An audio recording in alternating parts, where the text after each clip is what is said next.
Oi, pessoal. Bom, meu nome é Angélica. Hoje eu vou falar para vocês um pouco sobre geoestatística. Vão ter alguns vídeos aqui. Mas antes disso, eu queria me apresentar, né? Por que eu vou falar de geoestatística? Onde eu conheci isso? Na verdade, durante o meu período doutorado e pós-doc e tudo mais, eu tinha como objetivo prever fenômenos de catástrofes naturais, principalmente inundação. Então, eu utilizei métodos da geoestatística, por exemplo, para me ajudar a identificar e prever chuva a curto prazo de tempo e prever inundações. Então, aqui eu vou mostrar para vocês um pouco desse universo e desmistificar muita coisa, né? Que às vezes a gente escuta e a gente fica preocupado, mas a ideia aqui é mostrar para vocês que não é nenhum bicho de sete cabeças, tá? Então, vou começar aqui, mostrar para vocês. Então, primeiro, né, geoestatística, né, o que engloba aqui, onde a gente vai utilizar e tudo mais. Então, eu quis colocar essa nuvem de palavras, e aí a gente pode ver que tem muita questão relacionada, como localização, meio ambiente, geociências, previsão, incerteza, espaço temporal. Então, eu vou falar um pouco de tudo isso aqui, mas eu quis colocar essa nuvem de palavras primeiro, para vocês entenderem um pouco do que vai ser falado aqui, tá? Então, basicamente, o que é geoestatística? É uma área, né, dentro da estatística, mas que ela é muito utilizada para analisar e prever valores associados a fenômenos espaciais ou espaço-temporal. Então, são métodos utilizados para modelagem de fenômenos espacialmente contínuos. Ela é muito utilizada para entender a autocorrelação espacial de uma amostra, os valores de uma amostra, e ela é baseada na hipótese que os pontos mais próximos possuem maior correlação entre si do que os pontos mais distantes. E aqui eu vou mostrar métodos que estudam isso, que tentam calcular isso, né? E aí é onde pode ser utilizado, né? Às vezes a gente fala, nossa, é muito específico, eu não vou usar isso, né? Na verdade, é muito mais próximo do nosso dia a dia do que a gente pensa. Se você pensar em fenômenos atmosféricos, como previsão do tempo, clima, questões de poluição atmosférica, tudo isso pode usar a geoestatística. Atributos do solo, mineração, química, geoquímica, informações, suporte à agricultura. Então, tudo isso pode ser utilizado a geoestatística. Só você pensar que quando eu quero entender, quando é um fenômeno que tem uma correlação no espaço, ou no tempo, ou no espaço e no tempo, eu posso utilizar. E isso começou, né? Da onde surgiu isso, né, Angélica? Vou contar rapidinho aqui para vocês, mas surgiu das geociências, porque se queria entender os atributos, né, do solo, de uma mineração. Porque se você parar para pensar, existem amostras, né? Fazem amostras do solo, mas eu não consigo medir a cada metro, né? Fica muito caro, fica inviável. Então, o que acontece? Existem medições, né? Coleta de amostras, e a partir disso se utilizam métodos para gerar cenários possíveis, para entender a característica daquela região, tá bom? E aí aqui envolve muito questão de processos estocásticos. Aí o pessoal pode assustar, nossa, o que é isso? Calma, eu vou explicar, e vocês vão ver que não é nada muito complicado. Então, falando um pouco aqui de determinístico e estocástico, né? Pensa, quando a gente escuta determinístico, a palavra determinado, ou seja, é um valor possível, se considera que não tem nenhuma incerteza associada a essa estimativa, tá bom? É basicamente isso. Agora, estocástico, na verdade, se considera que são valores possíveis, né? E ela surge a partir de uma função de distribuição de probabilidade. Então, a partir dessa função de distribuição de probabilidade, eu vou entender quais são os valores possíveis para aquela variável, né? Para aquela variável. Então, aqui no desenho foi isso que eu tentei mostrar. Pensa, determinístico é esse pontinho aqui. E o estocástico, eu tenho a minha região, vamos dizer assim, né, de valores possíveis, e aí eu vou gerar meus valores possíveis, a partir da função de distribuição de probabilidade. Mais para frente, eu vou mostrar métodos, como eu posso fazer isso, mas aqui eu quis mostrar, para vocês entenderem isso aqui. E aí, quando a gente vai ler artigos, ver métodos sobre isso, a gente ouve falar muito sobre ensemble. O que é ensemble? É nada mais é que cenários possíveis, né? Em português, a gente pode ouvir falar também previsão por conjunto, ou seja, são várias previsões, tá? E aí, aqui, a geoestatística gira muito em torno do variograma. Nesse primeiro vídeo, eu vou explicar mais sobre ele, e em outros vídeos eu vou explicar como utilizar ele, como gerar cenários possíveis, como interpolar, fazer krigagem, tudo isso que a gente ouve falar em geoestatística. Mas primeiro a gente tem que entender o que é o variograma, né? Então, o variograma nada mais é que uma função que descreve o grau de dependência espacial, né, de um campo aleatório, ou no processo estocástico. Ele foi definido lá em 1963 por Metron, não sei se eu pronunciei certo, mas vocês podem pesquisar, tem um artigo dele explicando certinho, né? Mas basicamente a metade da diferença quadrada média entre os valores dos pontos. Nossa, Jéssica, não entendi nada. Não, vou mostrar um exemplo para vocês, né? Pensa, um variograma, ele vai dar a medida de quantas duas amostras retiradas, por exemplo, de uma área de mineração de ouro, variam em porcentagem de ouro, dependendo da distância entre essas amostras. Então, basicamente, até aqui vocês podem colocar, olhar no R, tem alguns exemplos. No final aqui do vídeo eu vou mostrar o exemplo no R. Então, tem umas amostras aqui, e aí, a partir dessas amostras eu calculo o meu variograma. Então, vou entender a correlação do meu dado, né, no espaço, e a partir disso eu consigo gerar uma interpolação, um mapa, né, de valores. Então, o variograma, né, ou semivariograma, ele é o inverso da covariância, vamos dizer assim. Pensa, aqui, esse gráfico é legal que dá para ver certinho. Aqui é o meu variograma, essa curva aqui que está subindo, e aqui é a covariância. Então, a covariância e a correlação são medidas similares entre os valores.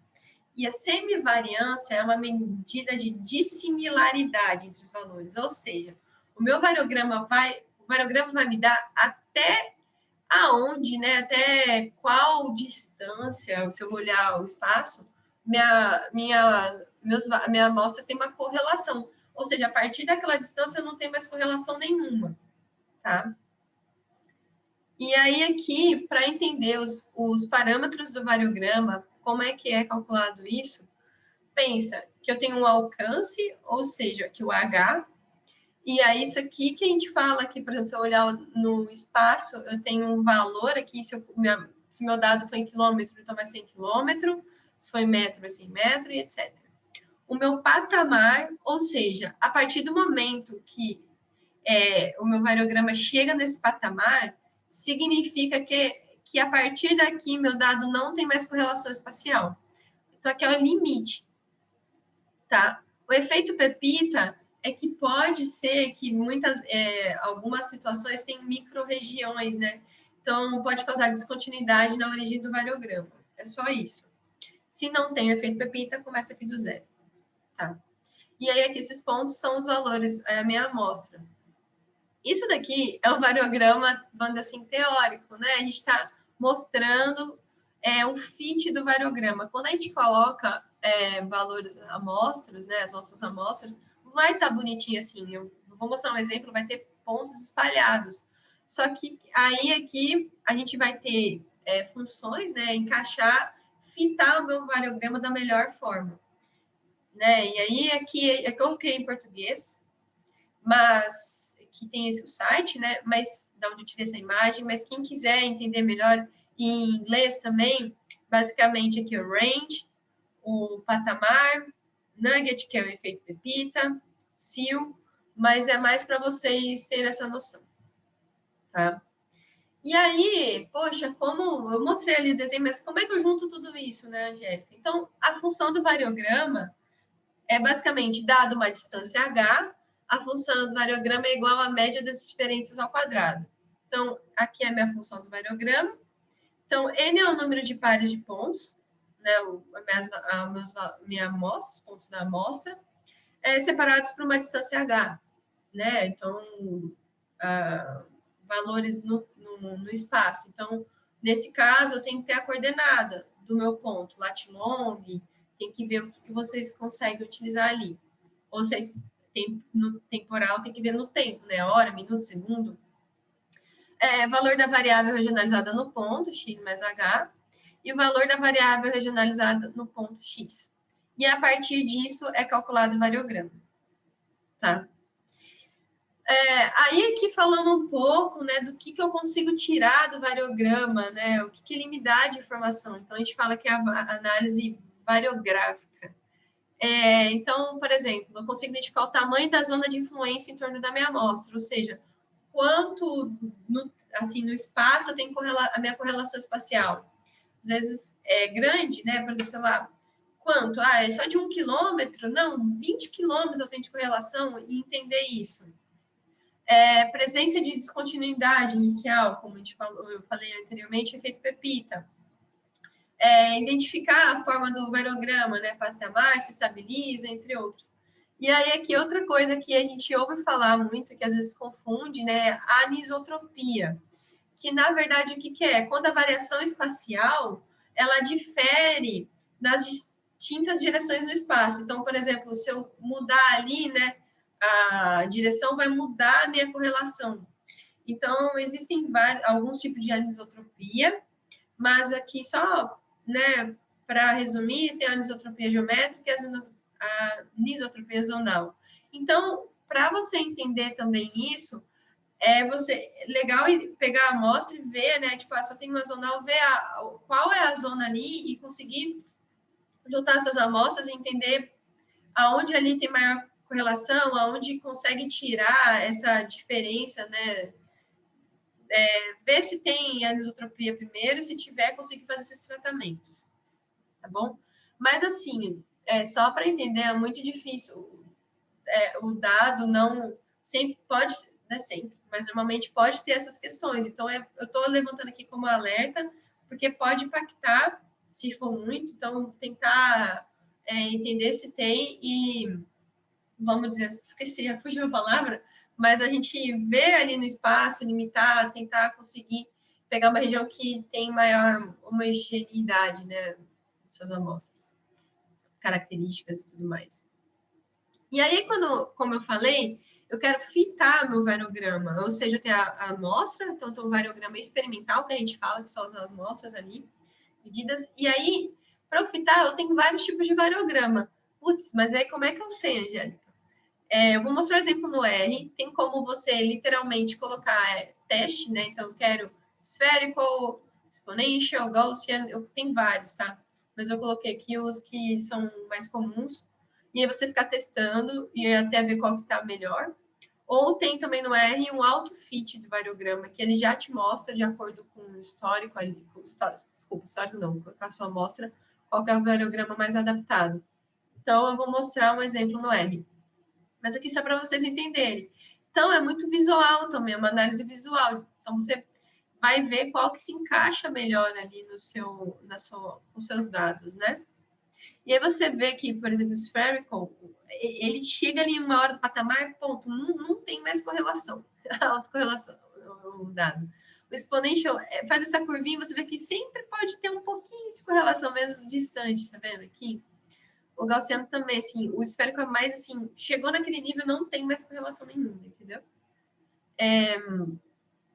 E então aqui, né, fatores que podem afetar a confiabilidade do variograma experimental, então o tamanho da amostra. Então, poxa, tem que ter um número razoável de amostra. Imagina, como é que eu faço variograma com 2 pontos, 3 pontos? Como é que faz, né? O intervalo da amostragem e escala espacial, o intervalo do lag, que eu falo se for no tempo, né? Ver um intervalo que tem sentido. Às vezes, por exemplo, se você pensar num fenômeno climático, né? Chuva, às vezes, se você pegar um dado só horário, não é suficiente, porque não tem muita correlação. Às vezes, a correlação temporal é minutos, né? Então, ver isso, a função de distribuição dos valores, a anisotropia, como eu falei, e ver se tem alguma tendência. E aqui, né, só para resumir, o variograma é utilizado para calcular os valores da variância para uma dada distância, os quais são necessários para a crigagem, tá? Então, só para voltar aqui para vocês, antes de eu seguir, eu queria mostrar para vocês um exemplo, né, no R, de como calcular o variograma, porque nos outros vídeos eu vou mostrar para vocês como crigagem e tudo mais, mas primeiro tem que saber calcular o variograma. Então, vamos lá no RStudio. Eu não sei se todo mundo está acostumado com R, tem do Python também, mas eu quis pegar primeiro aqui no R, porque eu acho que ele é bem didático e mostra para vocês, tem exemplos prontos bem simples. Então, primeiro, né, aqui o RStudio, você vai instalar o R, mas eu acho legal o RStudio porque você consegue ter as suas linhas de código, compilar, e aqui já mostra, né, a imagem e tudo mais. Então, acho bem legal. Ele é parecido com o Spider do Python. Então, basicamente, primeiro, eu tenho que instalar meus pacotes, tá? Então, aqui nesse caso, eu vou usar o pacote SP, o Geostat, Automap. Ah, Angélica, eu não tenho esses pacotes, como é que eu faço? Eu coloquei aqui comentado, mas é basicamente install package e aqui o nome do pacote. Tá? Então, vamos rodar aqui primeiro. Clica aqui em Run. Opa! Né? Deixa eu acho que deve ter ficado curtinho aqui para vocês. Né? Tô vendo aqui.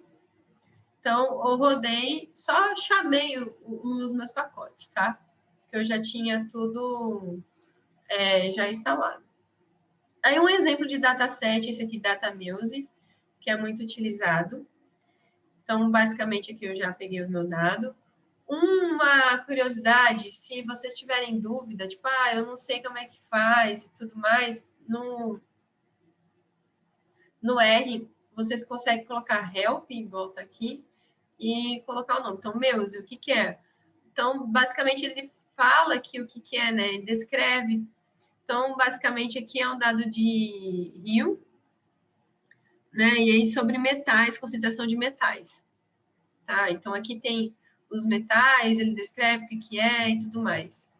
Aqui a gente vai olhar o zinco, só para vocês verem a característica do dado, data. Opa! Muse. Nossa. Então, só para vocês verem o que é esse dataset, tá? Então, aqui x, y são as coordenadas, como eu falei, quando eu quero entender um fenômeno espacial, eu tenho que ter as coordenadas, né, a localização, porque a partir disso eu vou conseguir o cálculo da minha distância. E aqui são os metais, né, a distância, a frequência, etc. Aí, nesse caso, é um data frame, né? Então, primeiro eu tenho que converter o meu XY, não é converter, explicar ali que para minha linguagem que é quais são as variáveis que estão coordenadas. Então, XY. Então, aqui eu venho primeiro, coordinates meus, e aqui eu falo que é o meu XY, as coordenadas. Pronto. E aí, aqui, quando você colocar meus de novo, vocês vão ver que mudou, olha. Opa! Aí, tá vendo? Aqui que ele já entende que a coordenada aqui é meu x, meu y. Foi isso que essa linha fez. Vou criar meu variograma. Como eu falei, vocês podem ficar testando, colocar fit diferente e tudo mais. Mas uma forma legal e também funciona bem é o auto-fit do variograma. Então, Angélica, eu nunca usei essa função, o que eu tenho que imputar lá dentro? De novo, se vocês ficarem com dúvida, help aqui e pronto. E aqui ele já me descreve. Então, ele me fala o que é a fórmula, o que são os inputs, e muitas vezes aqui ele fala quais são os tipos de variograma, né, que ele vai testar e ver qual que fica melhor com a sua amostra. E aí é legal que tem até exemplos, tá vendo aqui? E aí esses exemplos eu peguei daqui. Então, é bem legal para vocês aprenderem. No Google, se vocês quiserem pesquisar no Google, também vocês conseguem ver essa página aqui. E aí é legal que aqui ele até fala qual pacote você precisa, que é o Automap, que é esse aqui, tá? Então, beleza. Vou criar meu variograma. Aqui já rodou. Então, AutoFit variograma Zinco e de qual dataset? Muse. Esse aqui, é porque eu posso criar variograma combinando duas variáveis, por exemplo. Aqui, no caso, eu quero só olhar o Zinco. Então, só para vocês verem o que sai daqui, né? Variograma. Então, a partir daqui, ele calcula os parâmetros do variograma, tá vendo aqui? E aí ele me dá, tipo, qual tipo de variograma e quais são os parâmetros, né, daquele variograma para eu conseguir identificar. Que nem o range, cape, o PCIL, que são o que eu mostrei são os parâmetros que eu mostrei naquele slide, né? E aí, vamos plotar meu variograma? Vou plotar aqui. Plotei. Então, por isso que eu falei para vocês que o experimental são esses pontos. E aqui é o fit, é meu variograma fitado, que dá para vocês verem, né? E aqui eu consigo ver os parâmetros. E aqui eu vejo a distância, né, até onde tem uma correlação. Então, aqui, a partir daqui de 1.500, eu considero que não tem mais correlação. Então, basicamente, hoje era isso que eu queria mostrar para vocês. Nos próximos vídeos, eu vou mostrar um pouco de exemplo de cálculo, desculpa, de krigagem e tudo mais. E qualquer dúvida, pode escrever aí para a gente. Até mais, até o próximo vídeo. Tchau, tchau.